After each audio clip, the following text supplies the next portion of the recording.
So I would share that green lots did not apply for any of the corridors in Colorado. There are multiple reasons, but a significant one is associated with site host recruitment. And so when you're thinking about it from a corridor standpoint, if basically the quality of the site is a consideration for awarding the funds and Right.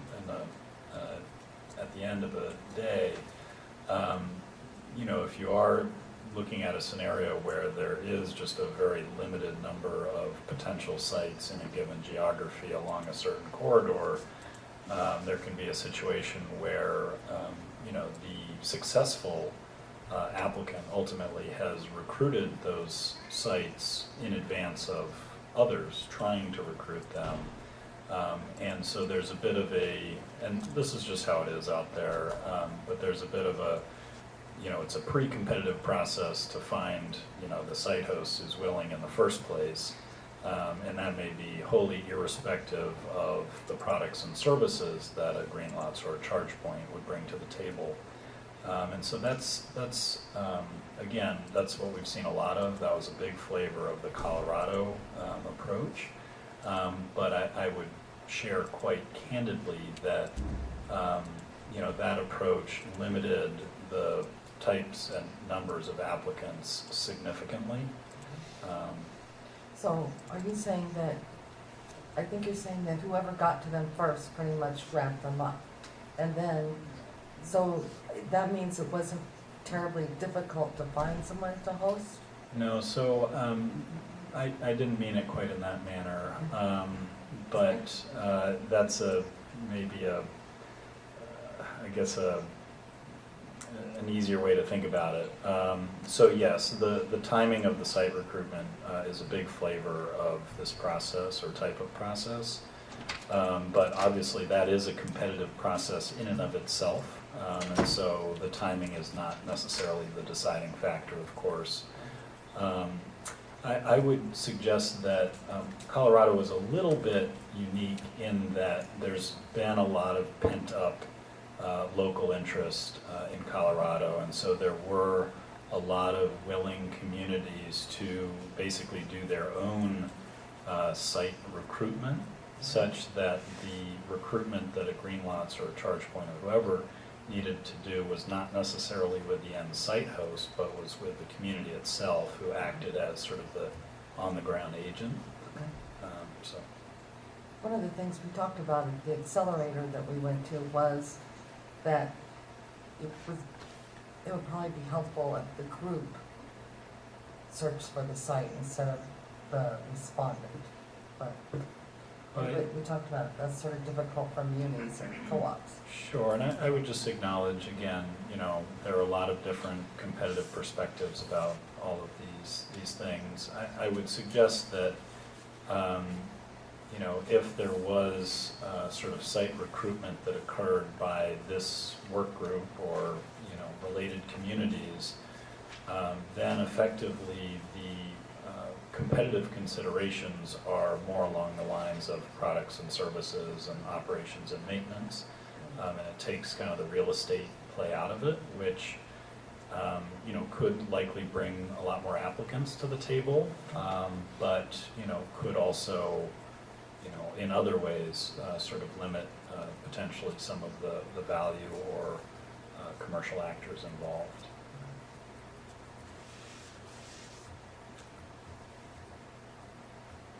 Yeah, this is David. I just want to add something to that, and I just don't want it to be mischaracterized that Colorado was easy by any means. We have a rather large team that expended a great deal of resources to secure those sites, and it's not so easy as just showing up and saying, hey, we have some great products.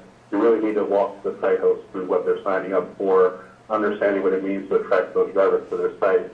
And in the event they're going to own and operate, a really detailed discussion about what that means in terms of energy charges, demand charges, site upkeep, etc. So,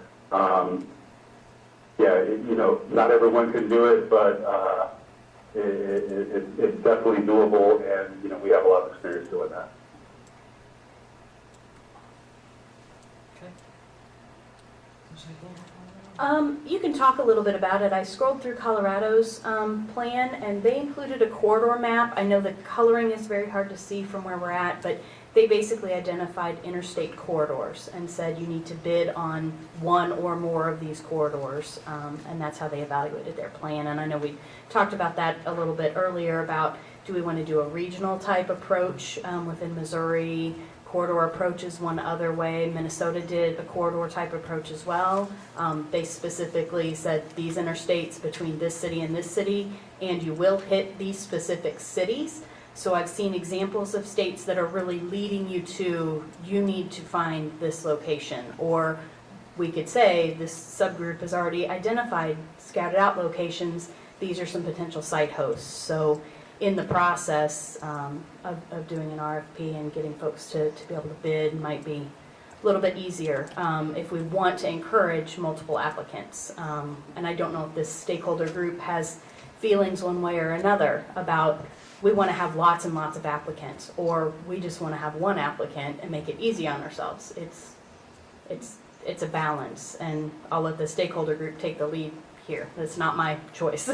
I want to make a comment about what we're planning to do and why, and you can probably see pushing a little bit and feeling some sense of urgency here to get Missouri going. I don't know what the best approach is for us here, for sure. I don't know.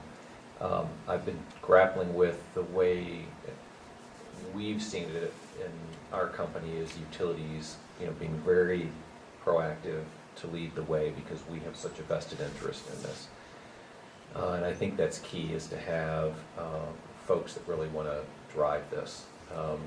It sounds like in Colorado there was some mix of some demand by communities that were long wanting to see this, but also vendors that drove it, quite a bit of work.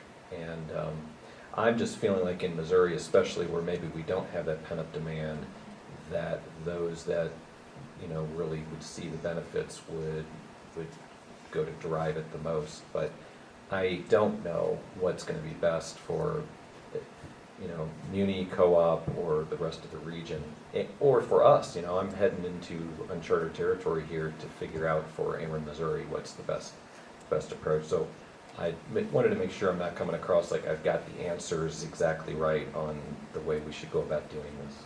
Mm-hmm. I think we just have to think through, as we think about ideas, how would each utility or host engage from their perspectives, and how would the developers or charging station companies engage? And from their perspective, what does that look like? We do want to see some real competitive process here. But I think This is Andy Pop from Division of Energy, and Pat, you made a couple of really good points there. One of the things and one of the considerations of this whole process is the economics of it. Where's the money going to come from? How's it going to be funded? Who are going to be the players to step up?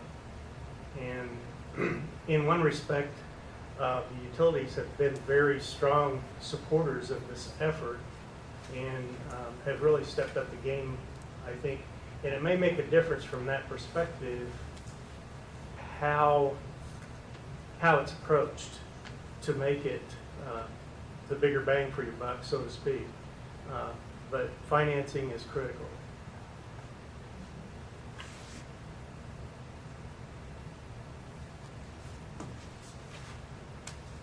I think we are all getting a little tired. We've been here a long time. So, Jane, I like the idea of going through Colorado's proposal, but it's 40 pages. So I think maybe in the interest of time, I'll mention that anyone who is in this room right now or on the phone that is not already on one of our subgroups, and if you'd like to help out, it's not advertised, say, on our public-facing webpage. This larger EV stakeholder group is, but the subgroups themselves, if you want to sign up to assist, talk to me, send me an email. You've got my email on the agenda, or you can email movwteam@dnr.mo.gov, they'll get it to me, I'll get you signed up. So, yeah, Yeah, and June, we can also go through Colorado's RFP for the next subgroup, the next Yeah. strategies for Yeah, procurement. I wasn't planning to go through it, I was just Yeah. gonna highlight like how they did corridors. Okay, The way yeah. they did tier 1 and tier 2. Yeah. And that they had a criteria for scoring. That's it, Yeah. done. yeah. Okay. And I think the strategies group that's currently led by John, I think that can be one of our next topics of discussion, is going through the other states and seeing what things we would like to imitate or things we weren't aware of that we can add to our process. So that'd be great. I will throw in one quick pitch. So the Division of Energy is coming to DNR. They're leaving economic development. They will be moving back under the DNR umbrella in the coming weeks and months. And with that in mind, we tried to make these subgroups led by someone outside the DNR. I am not a lead, I am a facilitator and helping to steer things a little bit, but I'm not making decisions. So in that way, John's been great as the lead for the strategies for procurement and deployment. But I think in the coming weeks and months, we may need to consider finding someone who's not directly under the DNR umbrella, 'cause since energy, he will become, like myself, part of DNR.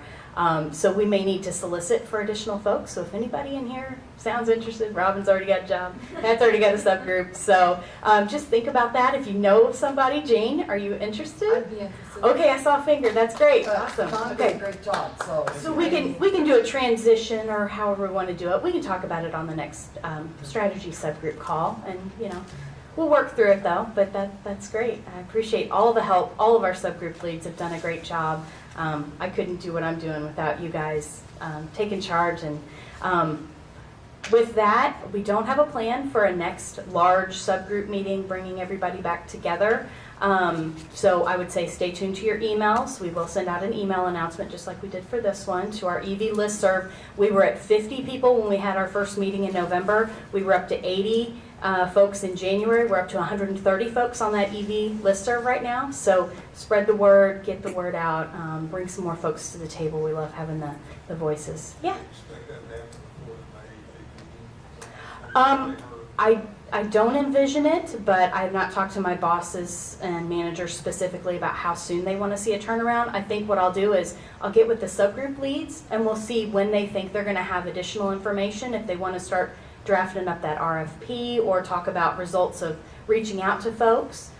We can definitely talk about that, and when it's time to talk timeline, especially with the May appropriations, we should know a little bit more firm information so we can come up with a timeline. Stacy, I'd suggest you pull the leaders together within a few weeks and we talk Yep. about today and what the path forward looks like. Yep. And I think really working to figure out how do we start getting our arms around this RFP and how can it work for these different levels. We knew this would be complicated, so Yep. the hard work starts now, grappling with what is a path forward Yeah. that we can work towards. That sounds great. Thank you. Yeah, thank you guys. Keep an eye on the website. We'll put some notes out. The video from today's meeting will be out there as well with attendees. So thank you guys so much.